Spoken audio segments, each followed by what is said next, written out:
SB, magandang umaga. Mayroon lang akong tanong sa inyo.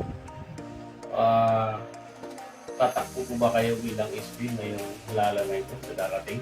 Ang tanong po yan. Ah, Alam nyo, wala sana akong planong tumakbo. Pero, antayin ko lang sila na mapagod bago ako tatakbo. Pwede ba yon?